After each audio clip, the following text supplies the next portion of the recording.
it comes to the film Killers of the Flower Moon, I'm going to be completely honest and say I didn't actually enjoy it. I found it to be quite a boring film and not that enjoyable. But there were some enjoyable things from it, starting with the positives. I really enjoyed certain visuals we get. They're very brief visuals, but what we get looks very beautiful. We see Martin Scorsese making certain scenes very eye-capturing and projecting a great vision throughout the film. Next is the violence we get. Again, very brief, but what we get somewhat shocks us as it goes very quickly in a second, and so when we see it we're kind of taken aback. Another thing I really enjoyed was the locations of this film. The first one being very western, this type of town, it gives off a western vibe in my eyes. And then as we move later on into the film, we see the suburban household, which supposedly represents wealth, safety and security, when if anything it's the complete opposite of what's going on, and I really enjoyed that. And then it's a very small scene, but it really caught my eye, and it's this somewhat masonry location we see that Robert De Niro and Leonardo DiCaprio are at, and it's very odd. It just doesn't feel like it belongs in the film. It's very strange, but I do enjoy it because of that at the same time. Leonardo DiCaprio's performance in this film was quite interesting. I'd say slightly intriguing to an extent, as he's playing quite a dim character, which you really don't see certain actors play, especially actors like him, and his character is easily manipulated by Robert De Niro, who does a quite decent performance, if I'm going to be honest. Throughout this film we get quite a few bits of humour added, somewhat slapped around here, there and everywhere, which does make the film slightly more entertaining than I'll give it credit for. And one theme I noticed throughout this entire film is the theme of manipulation. We see this with Robert De Niro's character, whether he's manipulating his nephew into marrying into the Osage community so he and his family can inherit their money if certain members of that family were to pass away. We see him not only manipulate his own family, but the Osage community, making them feel as if he is an ally, when if anything he is nothing of the sort, and he just wants their money. When it comes to the ending of this film, I will say I was quite intrigued, as instead of just showing the aftermath of what happened, we get this radio play, and that's quite entertaining as we're seeing them reading the FBI files and reading out the lives of what these characters and what happens next. And we even get to see the director himself, Martin Scorsese, reading the last paragraph, and adds quite a bit of emotion to what he is saying. It's quite a sad, somewhat moment of the film. It's a great way to close off the story. Now, those are the only positives I can really think of. I do have quite a few criticisms. Firstly, this film is very slow paced when it comes to the editing, which really shocks me, as Martin Scorsese has done fast paced films. Wolf of Wall Street and The Departed, just to name two. To me personally, I feel like the trailer was a bit misleading and misrepresenting what the film is, as I personally thought it was going to be about DiCaprio's character having to choose between the family he was born into or the family he has created and the community, i.e. the Osage family. And sadly, it is nothing of that sort. It's nothing really related into that story. Now again, that could be me, because I thought it was going to be somewhat on the lines of Gangs of New York type film, and sadly that was not the case, and so that's my own fault because I have those own thoughts of going into this. Another thing I have to mention is, whilst watching this film, I did fall asleep. Now I know that somewhat skewers my opinion and my review, but I believe I missed very little, and what I woke up to wasn't that at all entertaining. Now Scorsese is known for making 3-hour films. It's not something he's new to, but this one really feels as if it's 3 hours.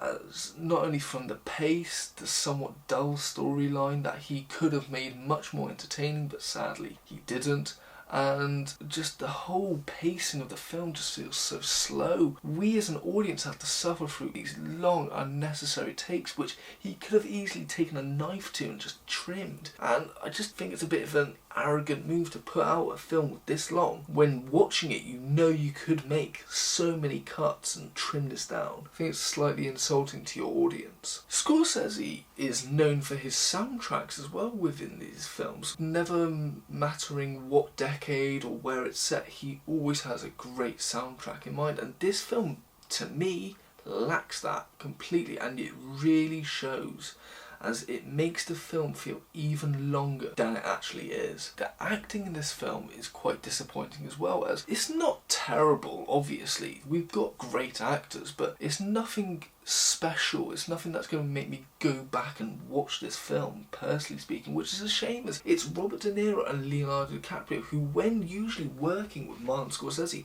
are doing their best, but this film just feels so minimal and less than special when it comes to their performances. It's really disappointing. And lastly, again, because of the trailer, I was expecting a lot of violence throughout this film, and what we get is very brief, it's very minimal, but it's also a shame that we get such minimal amount, because what we get is the most entertaining out of the entirety of this film. Overall, I have to say, this film started off to pique my interest, but quickly lost it less than halfway through this film, being very bland, not that entertaining, whether it be the plot, whether it be the editing or the pace overall. It's sad to say that acting isn't anything particularly special, which is even more disappointing when we have actors like Leonardo DiCaprio and Robert De Niro appearing in this film. If I had to describe this film, I would say it's like a roller coaster going 1 mile per hour. It's going in a straight line. Is this film good? Sadly, no, it's not. Rating wise, I'd have to give it a 3 out of 10.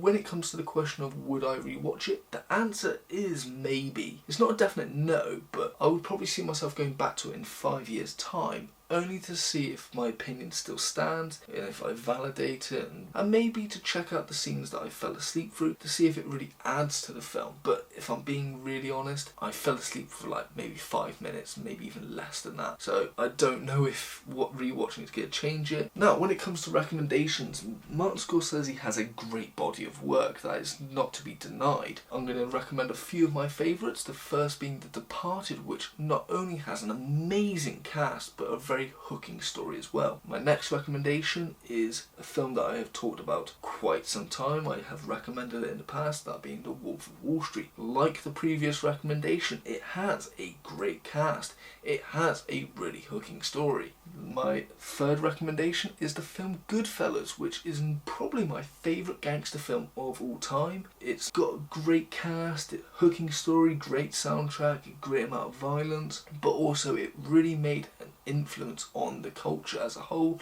not only in the movie industry, but you notice it in small things like The Simpsons, all the way to big things like Grand Theft Auto. Another recommendation is Gangs of New York. It is a good film. It has been some time since I've watched it, but I do remember great performances, not only from Daniel Day-Lewis, but Leonardo DiCaprio as well. Very hooking plot and a mix of violence throughout the film. And lastly, I would say the film Taxi Driver, which not only blew up Martin Scorsese as a director, but also really showed Robert De Niro can show his chops as well. When it comes to it, Leonardo DiCaprio is usually on point with most of his films. Two I'd recommend are Catch Me If You Can, great Spielberg film, him and Tom Hanks do an impeccable performance, definitely check that out, as well as his performance in Django Unchained, playing the antagonist, quite a vicious slave owner, that being Calvin Candy. Next, Robert De Niro is usually always a good recommendation. I haven't seen many bad films by him, and even if I have, sometimes there's always good moments to pick out from here and there. The recommendations,